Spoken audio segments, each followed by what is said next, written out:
Imagine a mind that never sleeps. A mind forged in fear, sharpened by necessity, and trained to survive where most would fail. A mind where every thought is measured, every reaction calculated, and every fear transformed into fuel. What would it take to survive when failure is not just costly, but fatal? Before we go further, think for a moment. Could you live in a world where every decision could cost lives, where even the smallest mistake might be the last? Comment below if you think you could handle it. Let's see who has the mindset of a Mossad operative. Mossad is not merely an intelligence agency. It is a machine for cultivating the human mind. Its psychology is not learned in textbooks. It is forged in survival, honed in secrecy, and maintained under constant, invisible pressure. Israel's unique history, surrounded by enemies, threatened on every border, shaped the very DNA of Mossad. The agency's founders understood something most organizations fail to realize. Success is not determined by weapons or technology, but by the mind itself. The Mossad mind is trained to anticipate, not react, to see what others cannot see, to hear what others fail to notice, and to act silently, invisibly, with precision that seems almost supernatural. Psychologists call it existential threat conditioning. Constant exposure to real danger shapes the human psyche in profound ways. In the Mossad, this conditioning is deliberate. Fear is never ignored or dismissed. It is studied, dissected, and transformed into power. Imagine walking into a room where you know an enemy might be watching. Every sound is amplified. Every shadow is a question mark. Your mind scans the room, predicting threats, calculating reactions, anticipating outcomes. Ordinary people might panic. A Mossad operative becomes sharper. Every instinct, every pulse of fear becomes a tool. It's a mindset built on one principle. Survival depends on seeing what others do not, and acting before others even perceive the danger. One of the most critical elements of Mossad psychology is emotional mastery. Emotions can betray. Impulses can kill. Panic is fatal. Mossad agents are trained not to suppress their emotions, but to control and redirect them. They learn to separate personal sentiment from operational necessity. Every decision is guided not by fear, anger, or desire, but by calculated reasoning and psychological insight. Consider this: an agent walks into a tense negotiation. Opponents try to provoke, intimidate, or manipulate. A normal person might react, frowning, raising their voice, hesitating. The Mossad operative remains calm, observes, anticipates, responds at precisely the right moment. This is not acting. It is mental conditioning at its highest level. In Mossad psychology, what is unseen is more powerful than what is seen. Agents are trained to become invisible in plain sight. Ordinary lives, ordinary appearances, ordinary routines, these are deliberate masks. While the world sees a neighbor or a student, the Mossad mind observes, analyzes, and calculates every detail. Anonymity is power. Silence is a weapon. And the mind behind the silence is always several steps ahead. Every facial expression is noted. Every hesitation is analyzed. Every minor inconsistency becomes critical intelligence. This skill isn't just for spying on others. Within the Mossad, operatives constantly observe each other. Trust is never assumed. It is earned through demonstrated resilience and consistency. Patience in Mossad is not a virtue, it is a weapon. Operations often span months, sometimes years. Agents are taught to think in long-term timelines, where the perfect moment to act is hidden behind layers of uncertainty. This patience is coupled with meticulous anticipation. A Mossad operative does not act impulsively. Instead, they calculate the exact moment when a single move will yield maximum effect. This is a psychology that values long-term payoff over immediate action, turning waiting into an art form. Perhaps the most frightening skill a Mossad operative develops is the ability to read people with almost unnatural precision. Every gesture is analyzed. Every pause carries meaning. Every word, and every silence can be decoded. They are trained to predict actions before others even conceive them. This extends beyond enemies. It includes colleagues, allies, and sometimes even loved ones. Every human interaction is data. Every human reaction is a clue. Mossad psychology thrives in a moral paradox. Agents are taught that operational reality can conflict with ordinary ethics. They must compartmentalize, separating the necessities of survival from the rules of society. This is not cruelty. It is necessity. To live in such a mindset is to walk a tightrope between conscience and duty. It requires extraordinary mental resilience and emotional control. Many operatives describe it as living two lives at once, one visible to the world, one invisible, operating in silence, always calculating, always anticipating.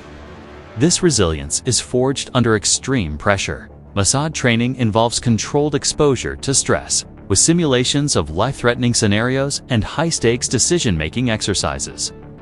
This creates what psychologists call adaptive stress tolerance, the ability to remain calm in lethal situations, make accurate decisions while everyone else panics, and turn fear into actionable insight. This is not instinct, it is mastery of the mind. While physical conditioning is essential, Mossad places far greater emphasis on mental conditioning. Agents learn to anticipate complex scenarios, memorize patterns of behavior, and influence people through subtle psychological cues. This training ensures the Mossad mind is always one step ahead. At its core, Mossad psychology prizes foresight over reaction. Agents study history, politics, and human behavior. They imagine every possible scenario and plan responses for events that may never happen. Anticipation is not just tactical. It is existential. In a world where survival is uncertain, anticipating danger is the difference between life and death. Fear is never ignored. It is analyzed, harnessed, and transformed into energy. Fear sharpens the senses, directs attention, and teaches lessons faster than experience alone. This mindset creates operatives who thrive under pressure, whose calmness seems supernatural, but is the result of years of intense psychological training. But this mind comes with a cost. Isolation, secrecy, and emotional compartmentalization take a toll. Many agents struggle with relationships, trust, and personal identity. The Mossad mind is powerful, but it comes at the price of normal human connection. It is a life of constant vigilance, constant calculation, and constant psychological tension. Mossad is not defined by its operations, by weapons, or by missions. It is defined by the minds that execute them. Minds trained to see the invisible, act silently, and survive where others fail. Could you survive the pressure? Could your mind handle the constant fear, the constant anticipation, the constant calculation? Or would it break under the weight of knowing that every choice might be your last? In our next video, we will dive deeper into how these minds are trained and how ordinary people can apply some of these psychological techniques to survive their own battles without ever leaving home. There comes a point where instinct becomes the enemy, where reacting quickly is no longer a strength, where emotion is no longer guidance, where the mind must be reprogrammed. This is where the transformation truly begins, not with weapons, not with physical endurance, but with a complete psychological dismantling. Because before a new mindset can be built, the old one must be broken down. The human brain is designed for survival, but not for precision. It seeks comfort. It avoids uncertainty. It reacts emotionally long before it thinks rationally. In high-risk environments, this natural wiring becomes a liability. So, the first psychological shift is deliberate and unsettling. The mind is trained to pause exactly where it would normally react. Fear appears, but it is not obeyed.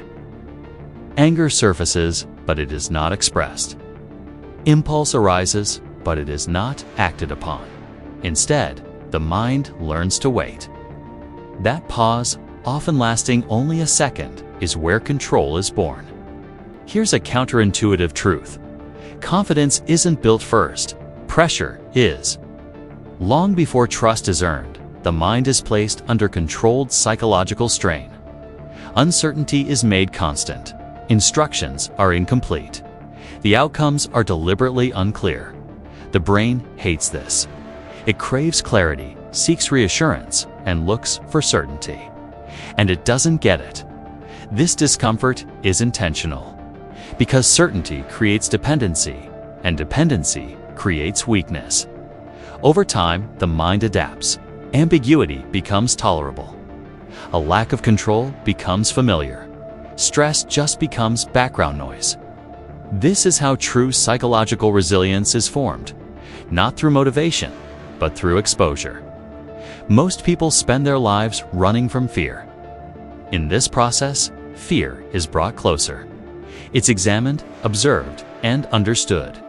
The mind is trained to ask a simple question: what exactly am I afraid of right now?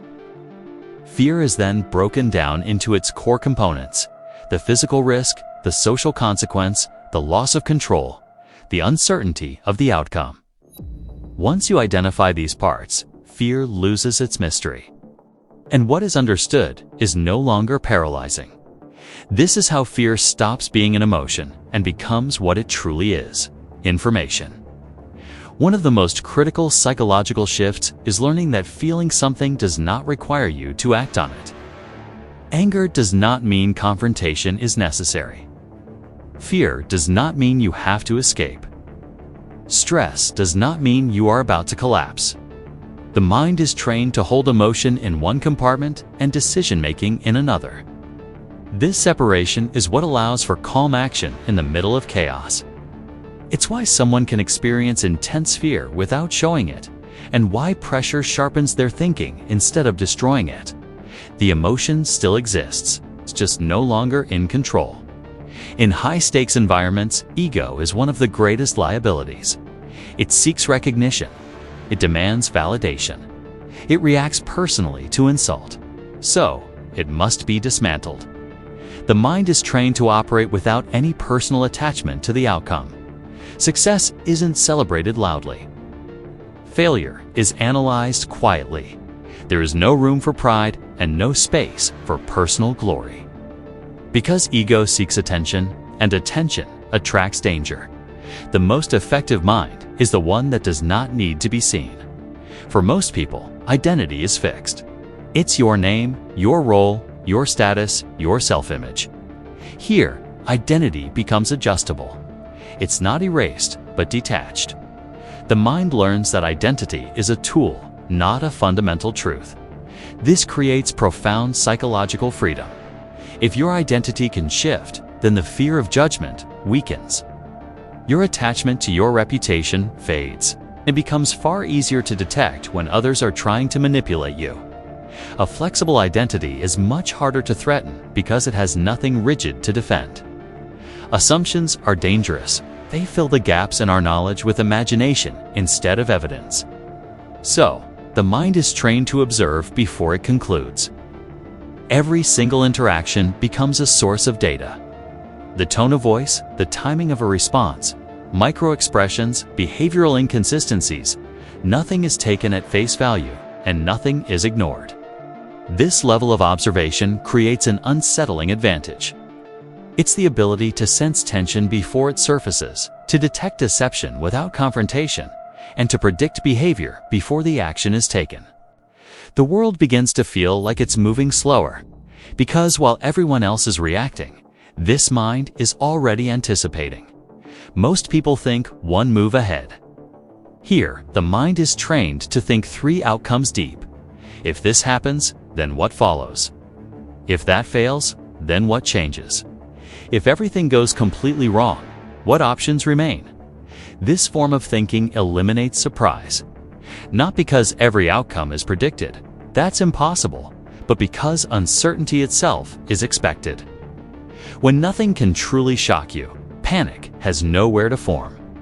Urgency is often just an illusion created by pressure. The mind is trained to slow down internally, even when events are moving at high speed externally. Time pressure is examined, not obeyed. This creates a state of psychological dominance. The one who feels rushed is the one who loses control. The one who controls the tempo is the one who controls the situation. In this context, patience is not passive. It is a form of deliberate restraint. Silence is not an absence of communication. It is a form of pressure. Most people rush to fill silence to explain themselves, to justify their actions, or to defend their position. A trained mind lets silence do the work. It allows discomfort to rise in other people, simply observes what emerges when the words stop. Often, people will reveal more in silence than they ever would in speech. This isn't manipulation. It is a deep psychological awareness. Trust is never blind. It is conditional. It's built slowly, tested quietly, and withdrawn without emotion. The mind is trained to separate the act of trusting someone from liking them. Someone can be very pleasant and completely unreliable. Someone else can be distant and incredibly dependable. Emotional warmth is never, ever confused with credibility. This approach prevents betrayal from becoming devastating because expectations are always managed. The mind begins to constantly simulate scenarios, not obsessively or anxiously, but strategically. It runs through possible confrontations, unexpected outcomes, and worst-case situations. This doesn't create fear. It creates familiarity. When something has already happened once in your mind, it no longer feels new when it happens in reality. And what feels familiar is always easier to handle. Failure is not personalized. It is treated as data. It's analyzed objectively. What went wrong? What was missed? What assumption failed? There is no emotional collapse, only adjustment. This methodical process creates rapid psychological evolution. Mistakes do not repeat themselves because they are studied, not denied. But this level of control comes at a price. Hyperawareness is exhausting. Emotional compartmentalization creates distance in relationships. Constant calculation can isolate the mind. True relaxation becomes difficult. Trust becomes highly selective, and normal life can start to feel slow or even hollow. The very same skills that create such effectiveness in one area also create separation in all others. This is the unspoken cost of such a refined psychological state. There's a quiet loneliness that comes with this awareness. When you see patterns everywhere, you stop enjoying simple coincidences. When you can read people easily, you stop being surprised by them. When you are constantly anticipating outcomes, spontaneity begins to fade away. The mind becomes incredibly powerful, but also alone. This is rarely spoken about, but it is very real. Why does this psychology work so well under pressure? Because it is not based on motivation. It is based on conditioning.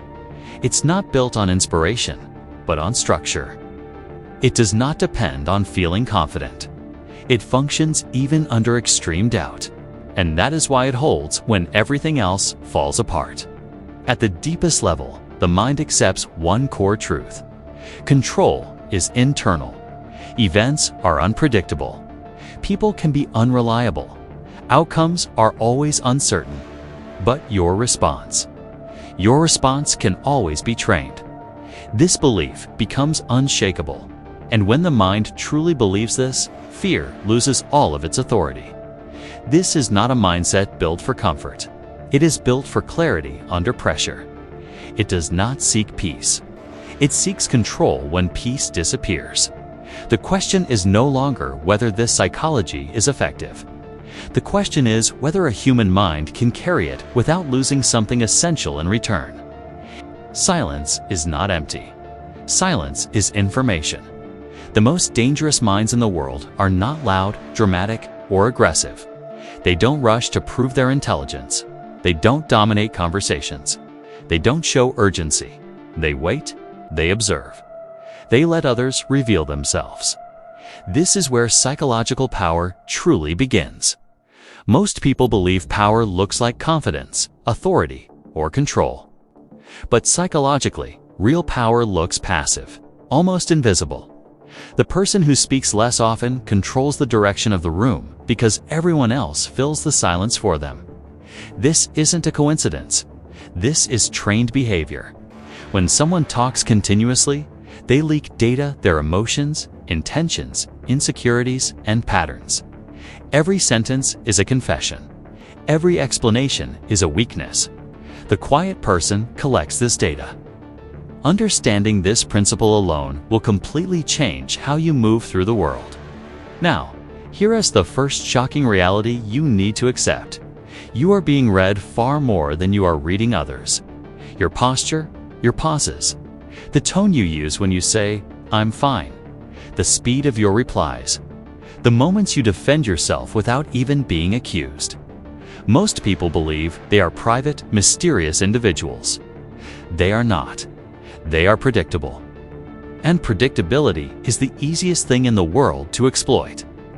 Psychological operators don't need your secrets. They just need your patterns. Once your patterns are clear, their decisions about how to handle you become obvious. That's why the first mental discipline you must learn is emotional delay, not suppression, delay. When something triggers you anger, excitement, fear, attraction, the natural instinct is to react immediately.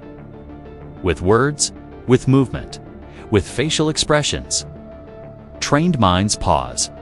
That pause is not weakness. It is a data-gathering moment. In that brief pause, you regain control of your physiology. You get to observe the other person's micro-reactions to your silence. And most importantly, you prevent yourself from giving away leverage. Most people never pause. They just react. That's why they lose. So, here's a technique you can start using today. It's called the 3-second rule.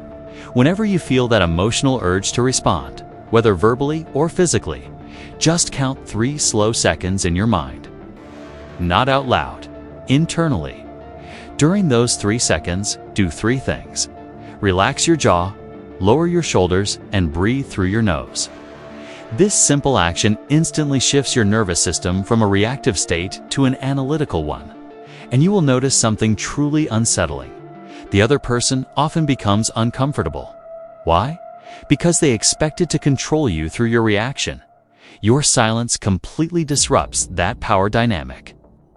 Use this in arguments, negotiations, interviews, confrontations, even in your personal relationships.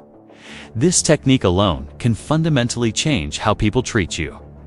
Let's talk about another uncomfortable truth: the psychology of false control. The people who try the hardest to control others are often the least secure. True psychological confidence doesn't rush. It doesn't threaten. It certainly does not explain itself. Explaining is often a sign of inner doubt. When someone over-justifies their actions, they are subconsciously asking you for validation. Trained minds don't need validation. They need clarity. This is why psychological professionals often let others speak for far longer than necessary. It's not because they're passive, it's because speech reveals a person's inner structure. Listen to how someone tells a story. Do they always blame others? Do they exaggerate details? Do they get vague about timelines? Do they minimize their own role in what happened? These aren't random habits. These are psychological signatures. This brings us to our second technique: pattern stacking. Never judge someone based on a single interaction. Instead, collect 3 distinct patterns before you draw any conclusions. For example, observe how they react under pressure. Then, see how they treat someone who has no power or status. And finally, notice how they respond when you politely challenge them. One behavior is just noise, but 3 behaviors start to form a signal. This technique will help you prevent emotional misjudgments, which are one of the biggest causes of manipulation and regret. Now, let's bust a myth. Movies portray intelligence professionals as being hyper-alert at all times. That's pure fiction. Constant alertness leads to fatigue, paranoia, and terrible judgment. The real psychological approach is selective awareness. You don't scan everything. You scan what matters. This is why truly trained observers often look so relaxed. Their nervous system isn't panicked, it's calibrated. They know precisely when to pay attention and, just as importantly, when not to. This is crucial for your everyday life. If you're always tense, you become predictable. But if you are generally relaxed, you become unreadable.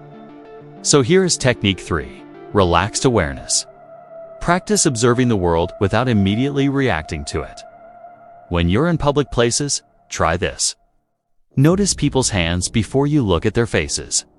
Notice their posture before you listen to their words. And most importantly, notice changes, not constants.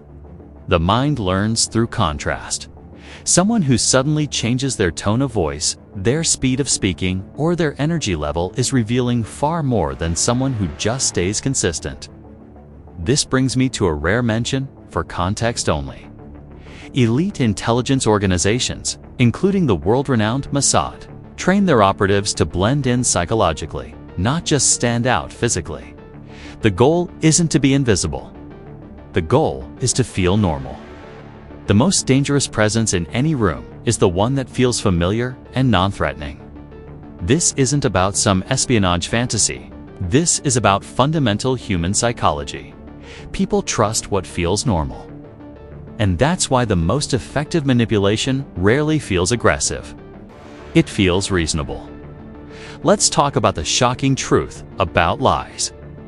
Most lies are not detected by facial expressions or body language. That's a common myth. People lie with structure, not just with emotion.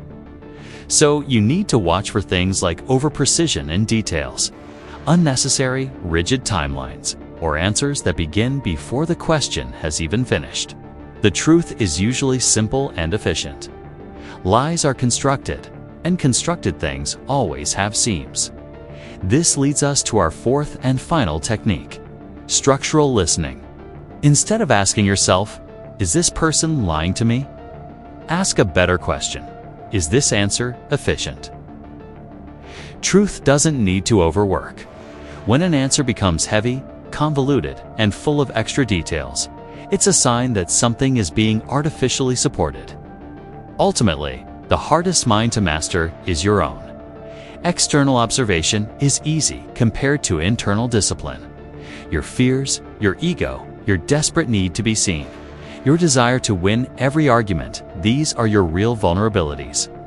Psychological strength truly begins when you stop needing to prove anything to anyone. When the approval of others becomes optional, manipulation loses its power over you.